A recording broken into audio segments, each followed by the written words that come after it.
All the Brahmins who were engaged in the various activities of the sacrifice were very pleased with Lord Ramachandra, who was greatly affectionate and favorable to the Brahmins. Thus, with melted hearts, they returned all the property received from him and spoke as follows. So once again, I'm reading this part after Lord Rama has already returned back to Ayodhya after his exile in the forest. And then we're going to describe afterwards a little bit how the whole exile took place. In the previous chapter, it was said that the Prajas, the citizens, strictly followed the system of Varnashram Dharma.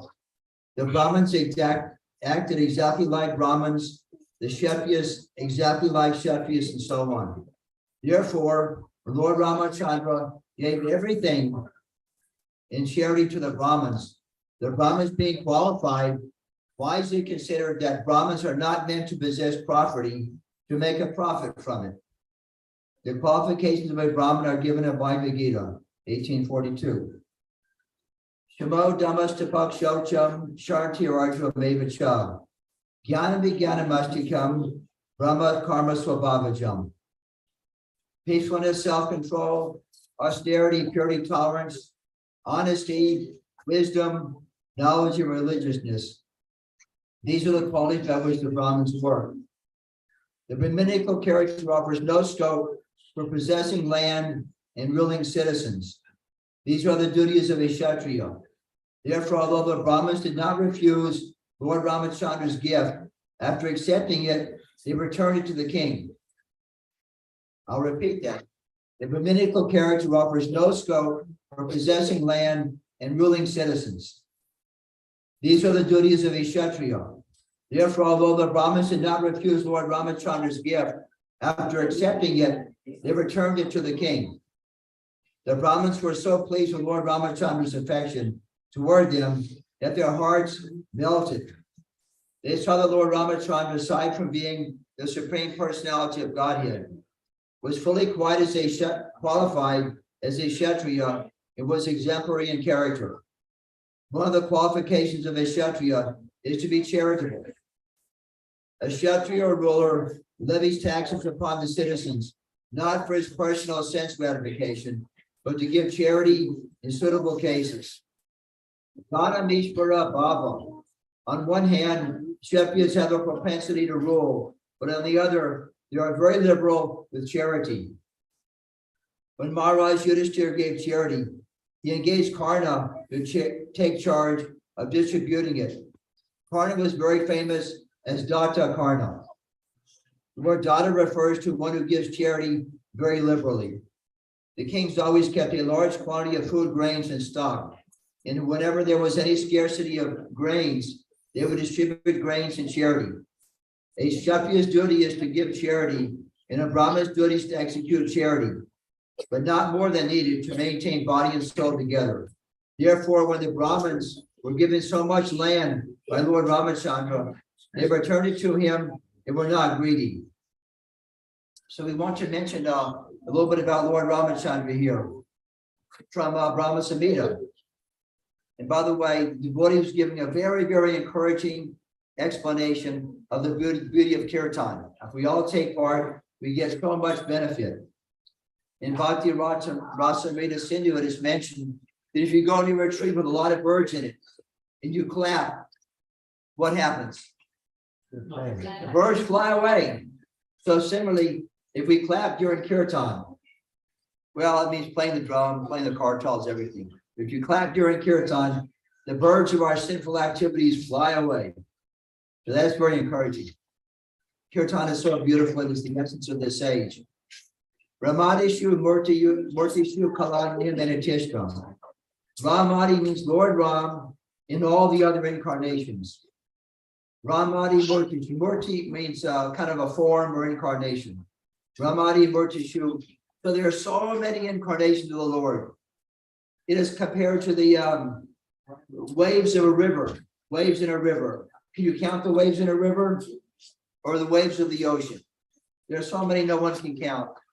So there are so many. But Lord Rama's name is meant specifically here. He is one of the main incarnations. Ramadi Murtishu Kalani Minateshtan.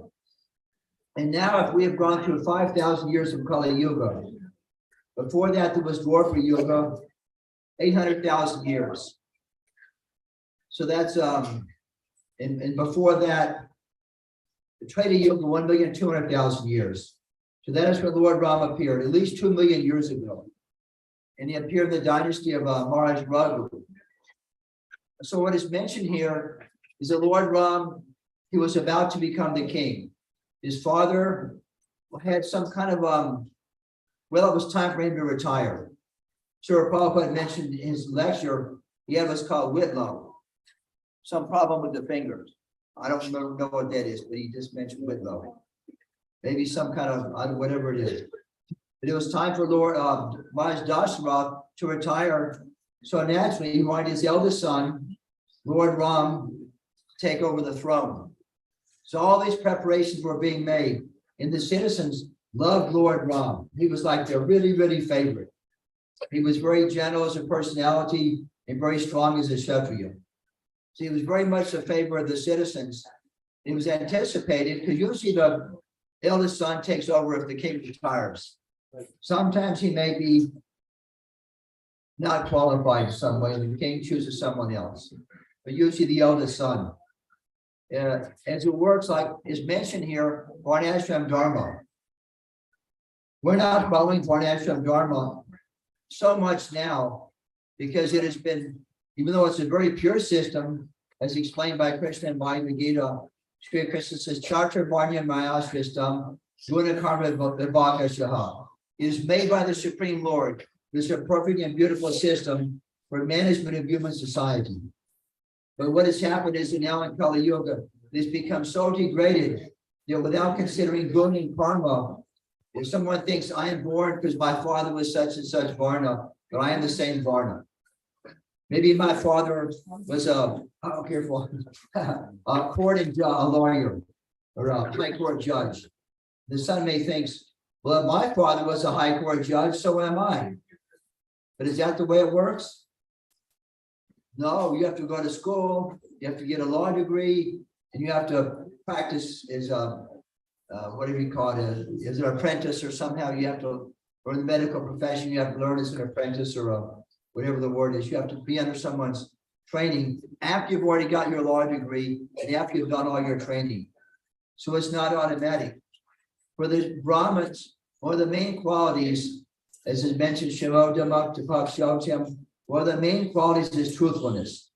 If a Brahmin speaks something, you expect that person, even if somebody's not a Brahmin, sometimes we'll say, oh, so-and-so said this. It must be true.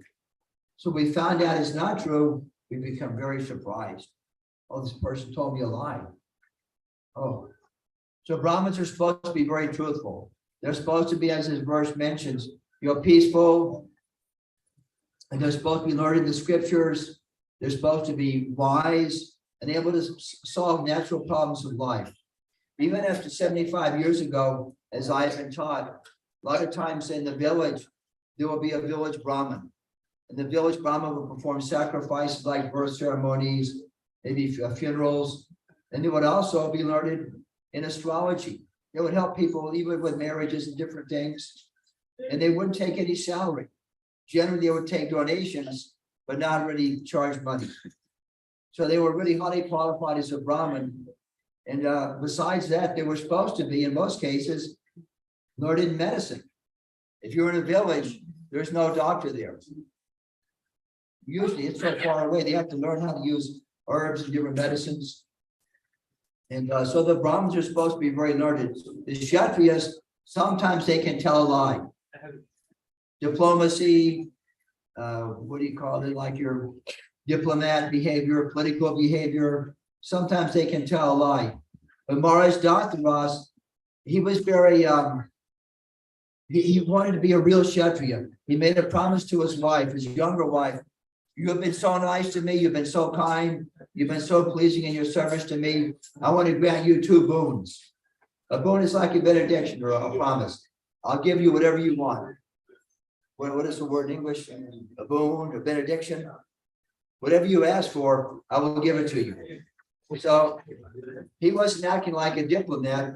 He was acting like a generous Kshatriya. So when it came time for this younger wife who said, I don't want to vote now, but later, when it's the right time, I'll ask for it. So when it was time to coronate Lord Ram, all the citizens were ready.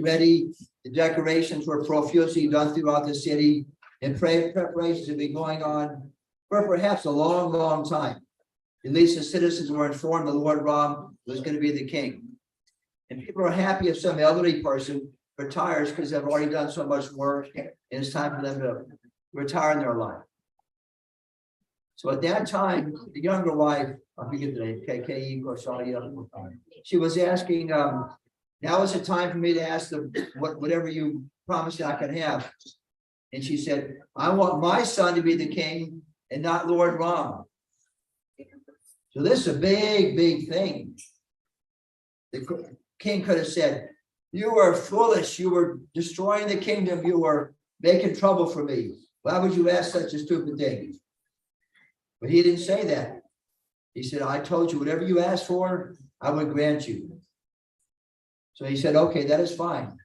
And there was always some concern that if Lord Ram leaves, he may bring back some army and cause trouble in the kingdom again. So her second wish was he is to go off to the forest for 14 years. Again, Lord Ram could have complained. Maharaj Dantharaj could have complained. Oh, you were so unreasonable. You were so foolish. You were so evil to ask something like that. But no, we all accepted. Lord Ram was a humble, obedient son. Whatever his father asked for, that is fine. So he went up to the forest. And Maharaj Dasva, he was very, very heartbroken, but he was performing the duty of a Kshatriya. Not that he had to be always, pure and is telling the truth, but at least when he gave some boon to his wife, he had to be very, very honest in his reciprocation with the family. He had to be real in the same way he had with the citizens. The Lord Ram went off to the forest. Lakshman said, I am your brother. I will come with you. Lord Ram said, okay. Mother Sita said, I am your wife. I will come with you also. A lady cannot survive in the forest. But still, she said, I will come to you. I'm your Putney. I'm your wife. Whatever situation you're in, I have to follow you. She was a very beautiful wife. So this is just some kind of an explanation of how the Varnashram Dharma system is supposed to work.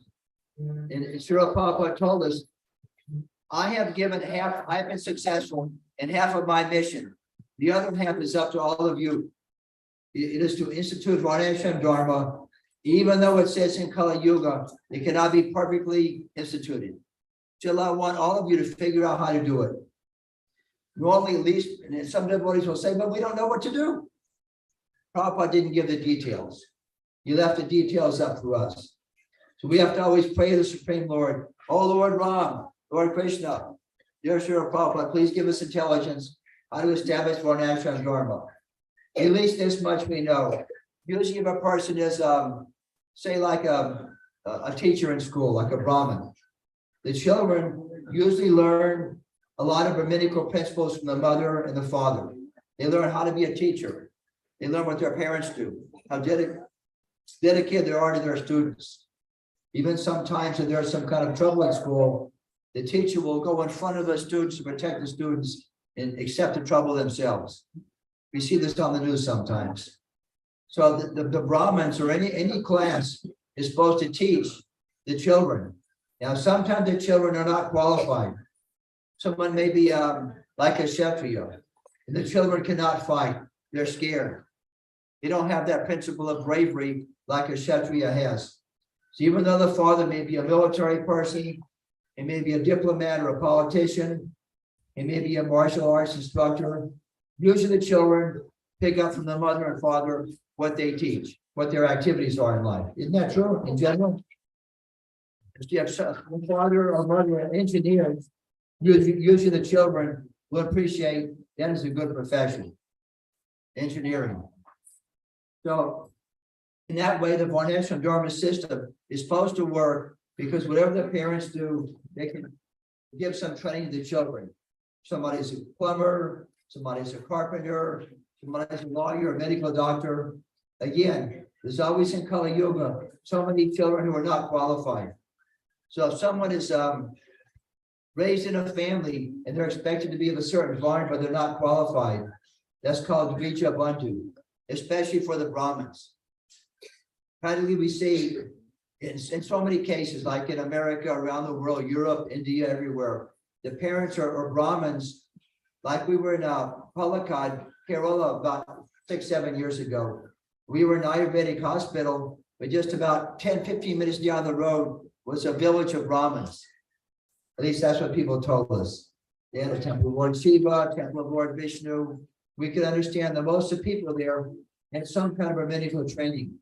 Almost everyone in the evening, they'd have some kind of a diya or ghee lamps lit. They have a lot of Brahminical status in their lives. So especially for the Brahmins, the children have to be very qualified. If the children see, I am a Brahmin, I can buy some 10 cents paisa thread and wear it without being qualified, then that's a symptom of Kali Yuga. If someone is saying, oh, I am a Kshatriya, but they're not really qualified as a military person, then that's a symptom of Kali Yuga. Someone could be a Vaishya, like a farmer. The children could be lazy. Is it possible to be a farmer without being lazy? I don't think so, because farmers have to work, as the saying goes, from sunset to sundown. The farmer's work is never done. There's a line that goes like that. I forget exactly. The farmers have to work so many hours to make their property successful. So we're hearing the story of Lord Ramachandra. And after Mother Sita was stolen, and after he conquered Ravana, and after he returned back to Ayodhya, here what we're seeing is what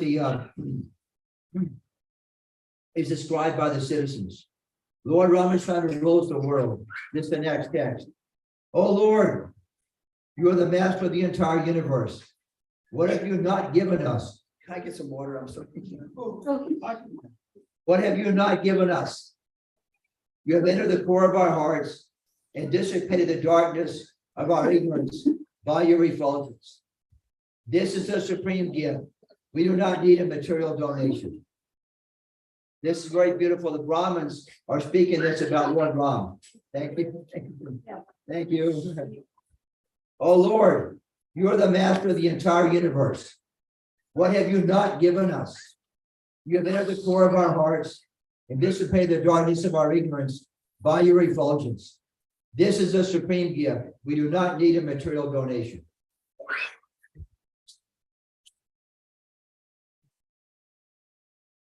Purport.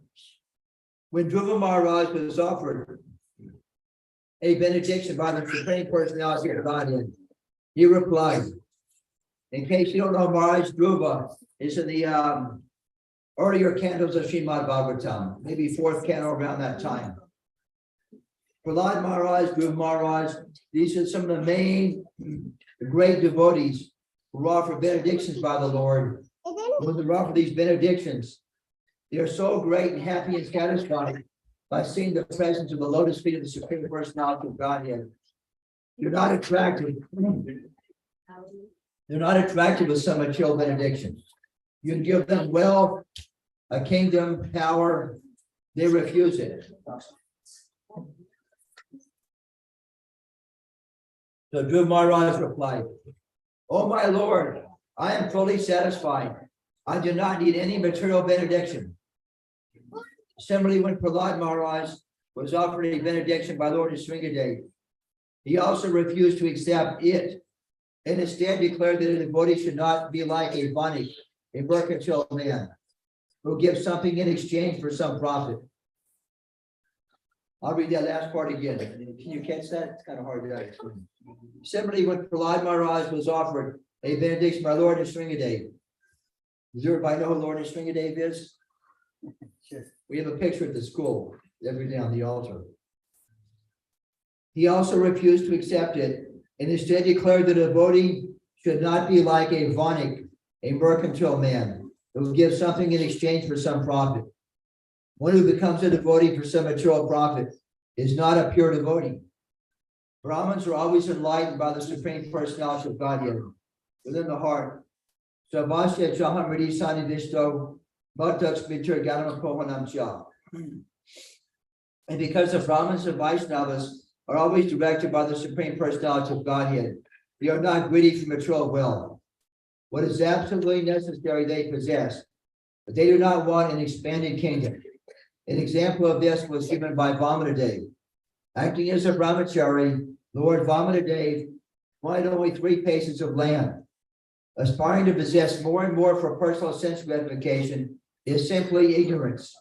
And this ignorance is conspicuous by its absence from the heart of a Brahmin or Vaishnava. One thing we can mention about a Kshatriya is that a Kshatriya has to be very, very brave. Kshatriyas do not normally, if there is some war, they do not sit back in some place protected. They're right out in front of all the warriors with their weapons. They're not going to be they're cowardly. They have to inspire all the other warriors because they're in the very front. So what happened is when Lord Ramachandra was ruling the kingdom after his return to Ayodhya, there was one very pious, devoted Brahmin. And this Brahmin was thinking, Lord Ram goes away on excursions sometimes. He has to visit various parts of the kingdom. And he's away for a few days, a week or 2 weeks. Oh, am I careful? And what happens when he's away? Well, this Brahmin, can somebody help me? It's about to fall. It's not very secure. This particular Brahmin made a vow. He said, if Lord Ram is not here, if I don't see him every day, when I see him in the morning or the afternoon, at that time, I will take my meal. I will drink water or I will take some food at that time. So one time the Lord Ram was away for, I don't know, 2 weeks. And this Brahmin was fasting a long, long time. No water, food, whatever it was a very, very determined fast. He was determined to see Lord Ram and then take his foodstuffs. We can hardly imagine his determination, his great vow. So he was thinking like this, I'm not going to, Lord Ram has gone a long time. So when Lord Ram returned, somebody told him that this particular Brahmin is having a problem. He wants to see you every day, and then he'll take his foodstuffs. The Lord Ram said, in his closet, somewhere in his palace, there was some deities of Lord Ram. The Lord Ram said, give these deities to this Brahmin, and that way he can see the deities, and that'll be as good as me. And so, this is one of the ways the Lord Ram, he explained, he solved the problem. Usually, if a person is a king or a wise person, Brahmin, Kshatriya, even sometimes a business person, they have to become wise. They have to figure out how to do something. There was a time with Srila Prabhupada, this is kind of a new subject, but it's kind of along the area of empowerment. When Prabhupada was here with us in 1967, 68, if there was some kind of Ram Navami celebration, there's only 1 or 2 or 3 temples. He would be at one temple and he would give the lecture. He would sometimes cook the Ram Navami feast. He was a very good cook also. And devotees would sometimes want to take Brahmin initiation or Diksha, first initiation. And so he would chant on the beads. But he had part of the Diksha ceremony is a formal way of kind of promising that you're going to chant 16 rounds and follow the basic principles. And so when his Diksha ceremony was performed, Prabhupada could easily chant on the beads. 2, 3, 4, 5, 10 people. He could chant on one round of the beads and give the beads to each disciple. So when it came time and Prabhupada had a heart attack in 1967, he went to India. He went to India for, I don't know, 4, 5, 6 months, sometime, so he could recover. When he was in India, a lot of devotees, the whole movement was starting to grow more and more and more, and more people were wanting to take Diksha initiation. So Prabhupada arranged at that time, he said, if I nominate this devotee to chant on beads, I will empower this person to chant on the beads, that will be just as good as if I were chanting on the beach myself. Does that make sense? If someone is far away and they can't do, or even if they can do it, but it became very, very expensive to send beads by postage from India when he was in India.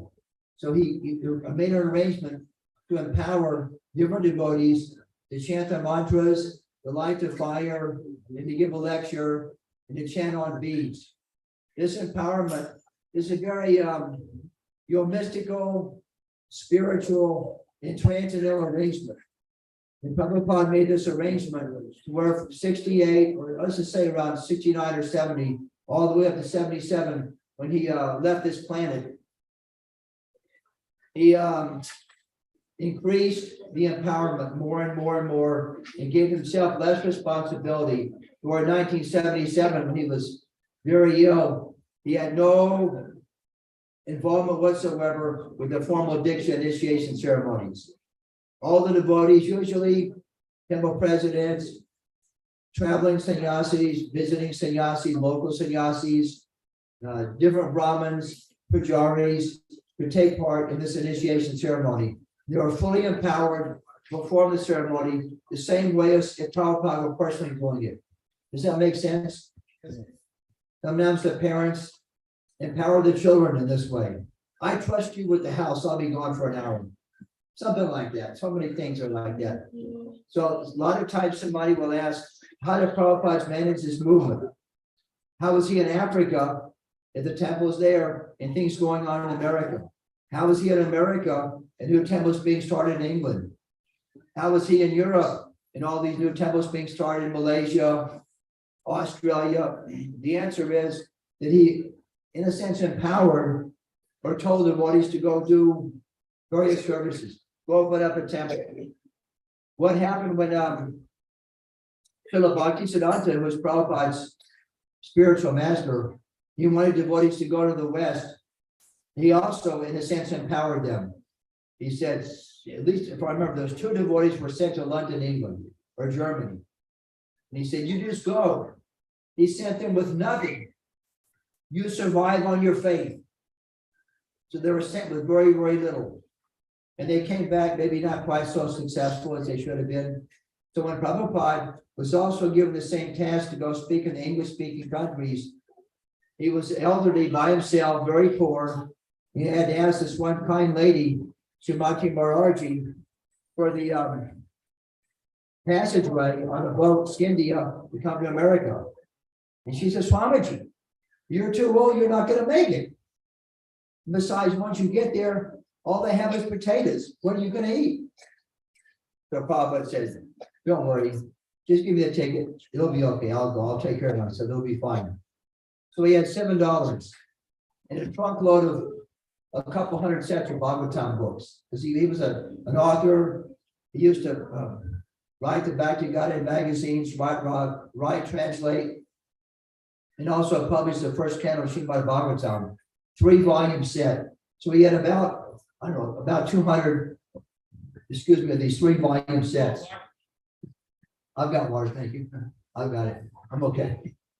So he had these 2-volume set, about 200 sets of these 3-volume sets. And some devotees have some of these same sets still left.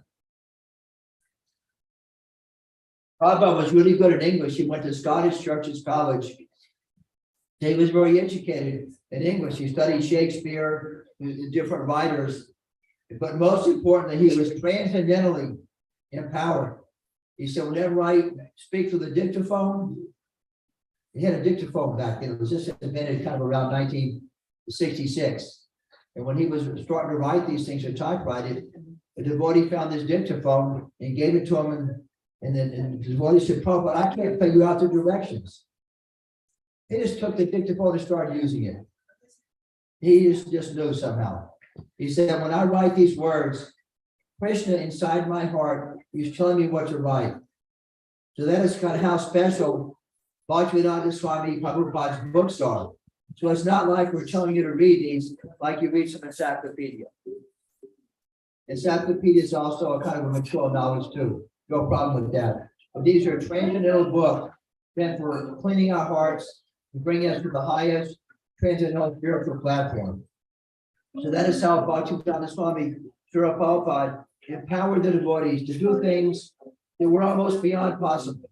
They weren't trained. A lot of devotees weren't very educated. He said, you go to London, England. Well, on that point, there was some training. It was 2 or 3 weeks of singing, playing musical instruments, and instructions what to do when they went to England. But maybe they had a little bit of money, not very much. So when they got there, they had a very difficult time. They lived in one place, they lived in some other place. And finally, one of the devotees said, well, they had some idea to attract people who were already interested in meditation, like the Beatles. So they started making these apple pies and bring them to Apple Studio, which is the Beatles studio. And after about a few weeks of this, one day they didn't bring the apple pie. The manager of the Apple Studio said, where's the apple pie for today? And they said, well, call up these people, ask them to bring the pie, I want a pie. So finally they came by and bought the pie again, and they met George Harrison. And he, and maybe some other Beatles, but especially George Harrison, really, really became a devotee. Prabhupada said, he is my uninitiated devotee. So I don't know if any of you know what that means.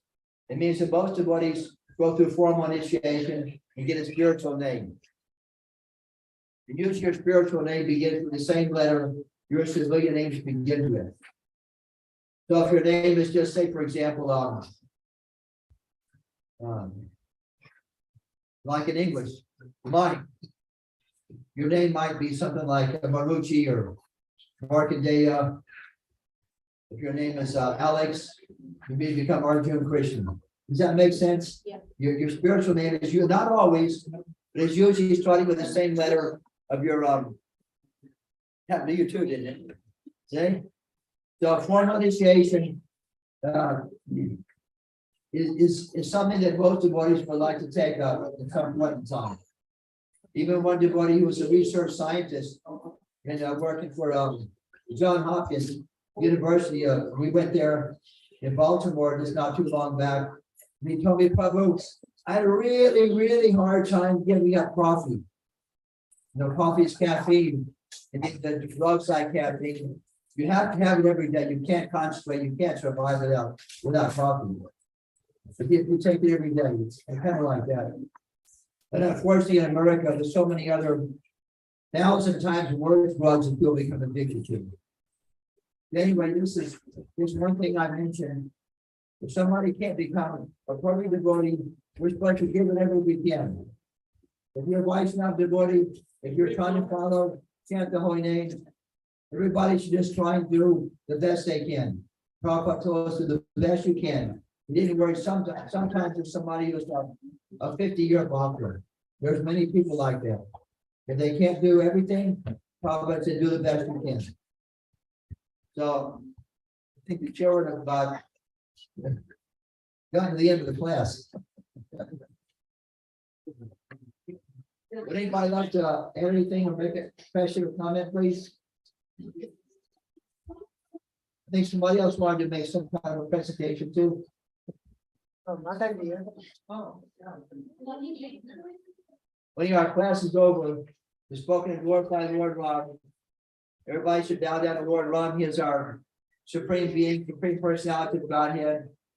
Thank all of you for coming. I'm very happy. I think all of you are happy too. The children are really happy up here. And if that's all.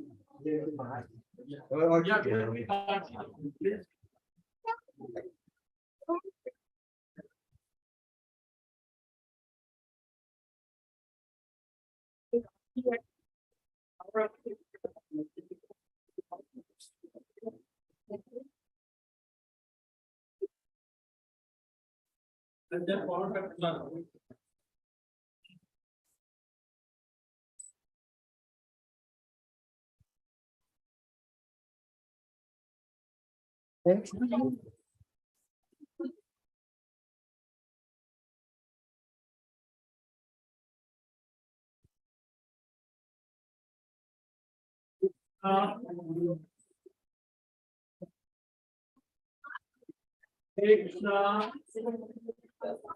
Hare Krishna.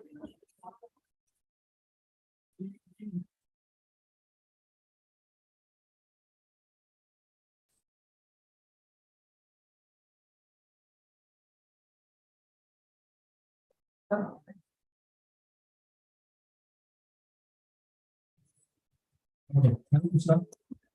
Okay, everyone, please concentrate here. You know, like in the heartbeat, there is a deep opportunity with the customer children. And I want all of it.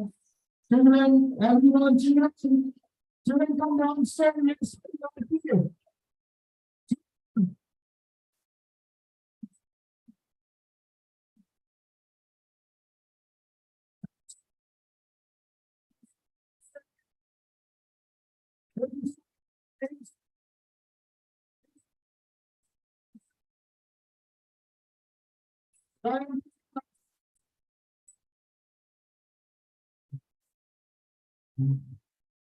All of you need to take a line one by one. Or purify your hands and then you can offer flowers to the table, to the phone. Okay? We start there, the committee will do the.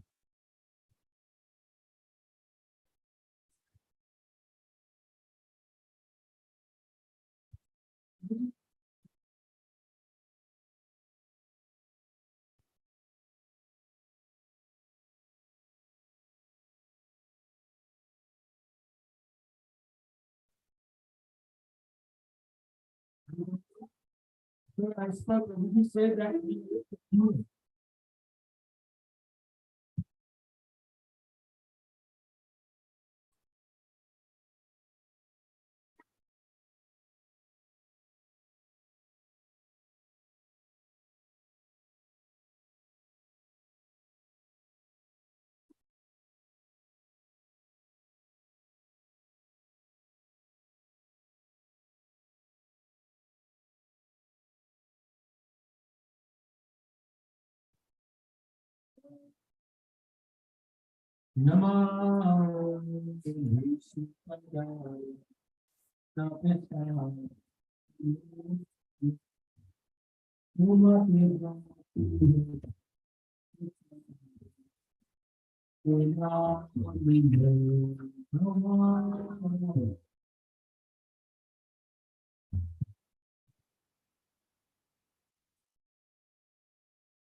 Hare Krishna, Hare Krishna, Krishna Krishna, Hare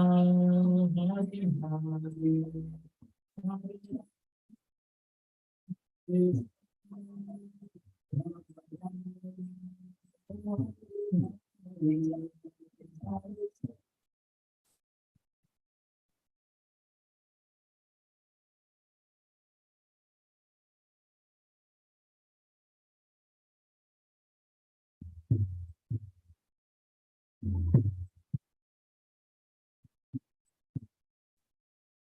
Hare Krishna, Hare Krishna,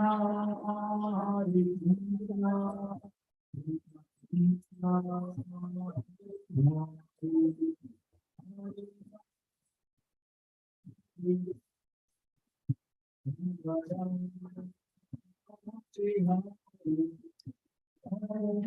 Krishna,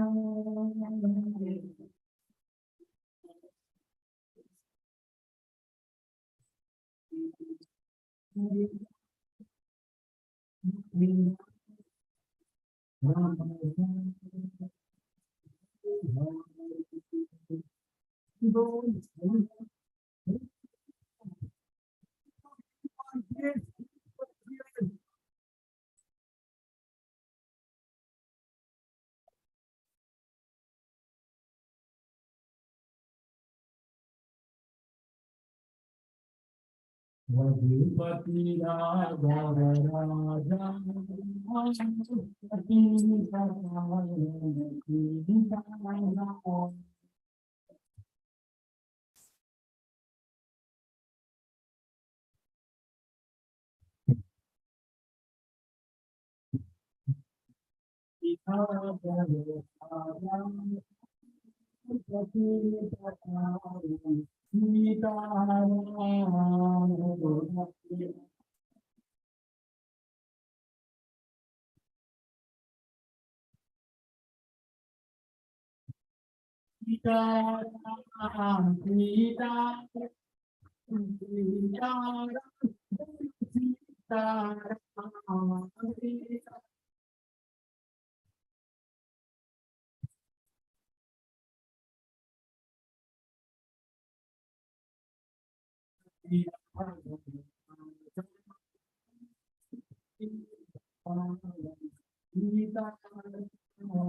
I go on the.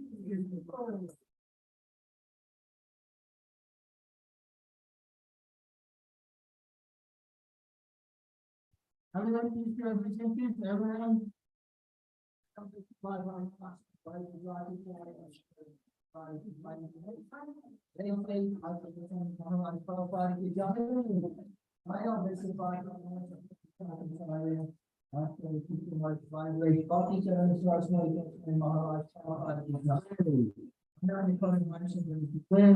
How much I have to start for the benefit of how they could be trying to graduate to another 2,000 dollars. This body first will go up here, it's line of room. Line of room, get it over on the John. It's not on the John.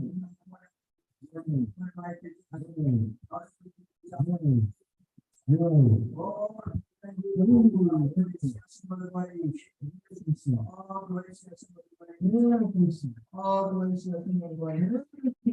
Otherwise, the mother to the children, you want the West Carolina, John Brady, home.